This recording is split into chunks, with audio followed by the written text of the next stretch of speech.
in Europe in general, often people will dress up a little bit more, be maybe not more respectful, but as respectful. So when you're out in the streets, you'll see people dressed up and nice, even if they're going to the shop.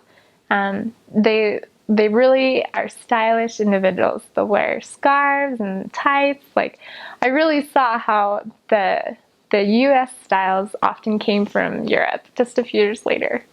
But I was always impressed with how rendish, how put together the Hungarians looked.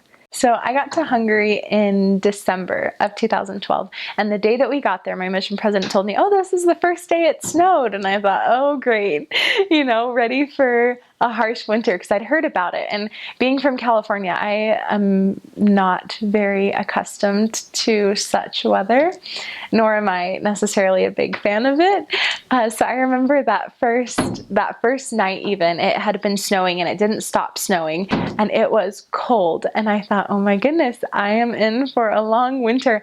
And that first winter was so cold, and we had people telling us this is the coldest winter in 50 years, and I thought, oh my goodness, well, lucky me. I get to be here at this time. But it was fine. I remember getting there, though. I hadn't had boots yet. I just had my flats that I was wearing with my skirt, and I would get these looks from Hungarians, just kind of, you could tell they were thinking, what is she doing? Oh my goodness, she's gonna freeze. And we'd have older ladies tell us, you are gonna freeze, you need to put some boots on. I thought, okay, I'm gonna get some, it'll be okay. But I just remember being so cold, colder than I'd ever been in my whole life that winter. Sometimes I would layer on stockings and leggings, and then I finally did get boots, so I had my boots. And then I one time wore 2 skirts because the wind would blow, and it would just chill me to the bone, I felt. And so I remember wearing 2 skirts one time, and then this big puffy jacket all the time, but it kept me relatively warm. So if you go to Hungary, prepare for cold winters and lots of snow. But then again, the second winter that I was there, this past winter, it wasn't nearly as harsh. And so maybe they were right, and it really was just the coldest winter in 50 something years. Yeah. So I just remember being very cold that first winter, probably colder than I'd ever been in my life. But then the summers, on the other hand, get really hot. And I think I was also in one of the cities that gets the hottest in the summer for the one summer that I was there. And it gets to be midsummer, and you forget what it's like to not be sweating. And it's just so hot, and it's pretty humid, and so it's very wet in the summer. And yeah, I remember just sunscreen every day. I think I was permanently sunburned during the summer and never not sweating. Like, you'd get out of the shower in the morning before you dry off. It would just be sweating again, and it's something you just get used to. Also, because our apartment didn't have air conditioning, and so my companion and I, we had one fan in the apartment that followed us wherever we went. We would go eat breakfast in the kitchen, and the fan would come, and then we'd go have our studies in the family room, and the fan was always with us, and we'd bring it into our room at night. And it was really hot, but it was okay, because I just remembered the cold winter that I had before, and I thought, okay, I'll take this over the cold. But then toward the end of summer, I just thought, okay, maybe I'm ready for the cold again. But the second winter I was there, it wasn't as harsh as the first winter. It was definitely cold. You do definitely need to be prepared for cold weather, but it wasn't quite so harsh. I do remember a couple nights in a new apartment, our heater didn't work though, and so my companion, I slept in my big floor length puffy furry coat, and my companion, on top of her blankets, just put all of the clothes that she owned. We had just gotten into that apartment, so we hadn't unpacked or anything, and she just dumped all of her clothes on top of her, and because it was just so cold, and we thought, oh my goodness, how are we going to do this? But then luckily a couple days afterward, our heat got working, and things were okay. So definitely, if you do go to Hungary, be prepared for some hot summers and some cold winters. But it's an adventure, just like everything else.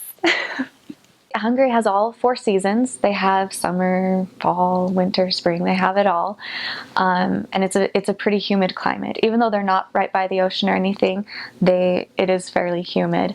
They have the Duna, or the Danube River, that runs through Budapest and cuts down through Hungary. There's the Tisza River. They have the Balaton. So they have bodies of water. They have rivers, and so in the summer, it gets hot. It gets really, really hot. And so even though the temperature may be at a certain degree, just because it's humid, you just feel it so much more and you're just sweating. And so that was something that you had to work with, that you had to just bear it in the summer. Most of the places don't have air conditioning. That's just something they don't invest in. A lot of the people don't.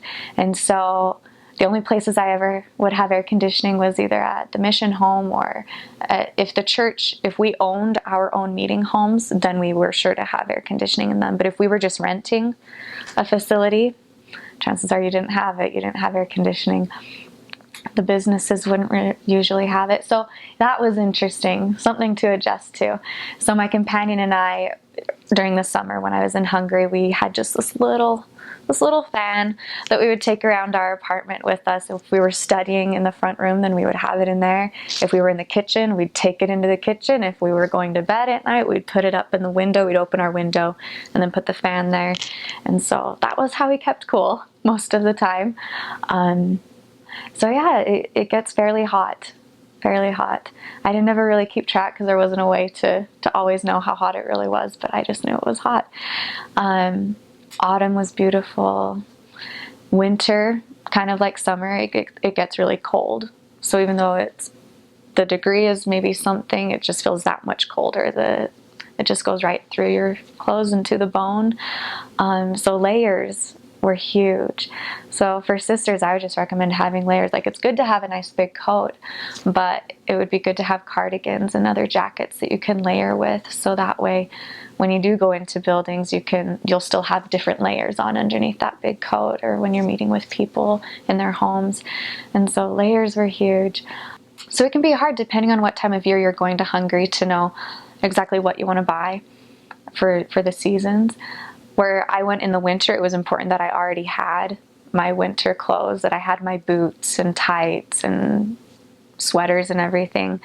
But for those that go in the summer, I don't know if I would recommend it, but an idea would be just to wait to buy your winter clothes until you actually get to Hungary, see what the members have, talk to them, get advice, be like, what kind of boots, or where should I shop for this? And so then that way you can really get what is best for the climate there. So that way you don't end up packing a bunch of things over to Hungary and realize it's not good enough, or that you have too much or something like that. But yeah, it snows, it rains a lot. I loved the rainstorms. Loved the rainstorms. In the summer, you get a lot of rain and thunder and lightning and all of that. And it's just so fun. I'm just a fan of the rain, in and of itself. So when it was there, it was so great. So yeah, the climate, they have pretty much everything, a bit of everything. They don't really have many mountains, but they do have hills. In some cities, they'll claim that the hills are mountains, and they're pretty close, but compared to Utah, it doesn't compare. But they do have that. They do have some big hills / mountains in some areas, depending on where you're serving. But other than that, it's pretty flat. There's a lot of flat land out there.